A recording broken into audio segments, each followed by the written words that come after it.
सो जाओ वरना हंसता आ जाएगा।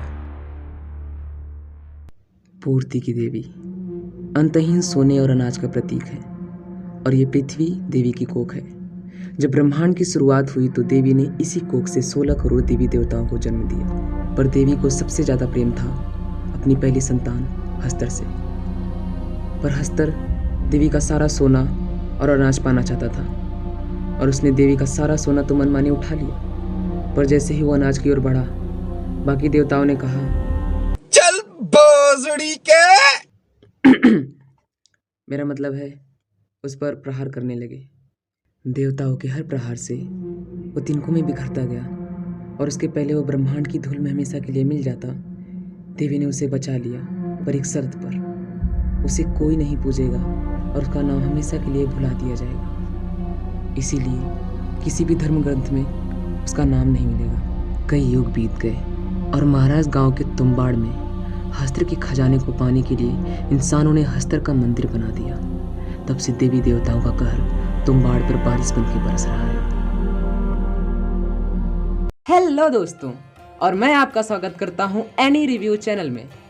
और आज हम लोग बात करने वाले हैं तुम्बाड़ मूवी के बारे में। हमारे देश में कुछ लोग ऐसे हैं जो कहते हैं कि बॉलीवुड की मूवी कुछ खास नहीं होती, इसलिए मैं हॉलीवुड की मूवी देखता हूँ। तो ये मूवी उनके मुंह पर खींच कर तमाचा लगाती है और उन्हें वास्तविकता का ज्ञान कराती है और उनकी आंखें खोलकर ये बतलाती है कि वत्स देखो, इसे मूवी कहते हैं। और आप भी राधे जैसी मूवी को देखकर एक्सपेक्ट करोगे कि कोई अच्छी कहानी मिलेगी, तो कोई क्या कर सकता है। ये ईयर 2018 में आई एक horror drama mystery fantasy movie है, जिसे film fair award for best production design, film fair award for best cinematography, film fair award for best sound design, IIFA award for best special effect, screen award for best cinematography, IIFA award for best sound design, इतने सारे awards मिले हैं। और इसकी IMDb पर 8.3 out of 10 की rating है। तो कहानी की शुरुआत होती है, सॉरी मेरा मतलब है 1980 तुम्बाड़ से। हमारे कहानी का मेन कैरेक्टर, जिसका नाम विनायक रहता है, उसके बचपन से।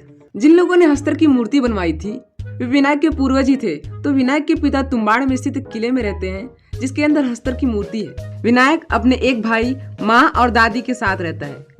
नहीं, ये दादी नहीं, ये दादी के साथ रहता है। विनायक की दादी को श्राप लगा है और विनायक की दादी का ध्यान सिर्फ विनायक की माँ रखती है, क्योंकि उसे सरकार के पास की मुद्रा चाहिए। ऑब्वियस सी बात है, इस बुढ़िया का ध्यान कौन फालतू में रखना चाहेगा। पर फिर भी इस बुढ़िया को हस्तर के खजाने का राज मालूम है, जो कि विनायक बुढ़िया से जानना चाहता है। एक दिन सरकार मर जाता है और मुद्रा उसकी माँ को मिल जाती है। इसी बीच विनायक के भाई की पेड़ से गिरकर मौत हो जाती है। ये देखकर विनायक की माँ को लगता है कि देवताओं ने उसके बेटे को मारकर उसको चेतावनी दी है, इसलिए वो तुम्बाड़ छोड़कर चली जाती है, पर बुढ़िया को पीछे छोड़ के ही। बेचारी बुढ़िया।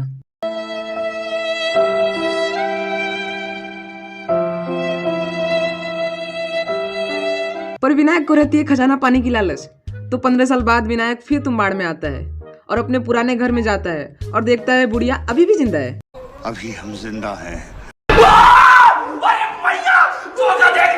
तो विनायक बुढ़िया से खजाने का राज पता करता है और बदले में उसे जलाकर मुक्ति दे देता है। यहाँ से कहानी आगे बढ़ती है, जिसे तुम्हें खुद देखना पड़ेगा। ऑब्वियस सी बात है, मैं तुम्हें पूरी मूवी तो बताऊंगा नहीं। बात करूँ इस मूवी की थोड़ी बहुत कमियों की, तो ये मूवी हॉरर कैटेगरी में आती है, पर मुझे इस मूवी को देखते हुए कहीं भी डर नहीं लगा।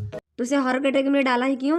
बात करूँ इसके ग्राफिक की, तो इसके ग्राफिक थोड़े और अच्छे हो सकते थे, पर ऑल ओवर मूवी की बात करूँ तो भाई मूवी एकदम भयंकर है। और अगर आपने कुछ कचरे जैसी मूवी देख ली है तो इस मूवी को देखकर खुद को पवित्र कर लो।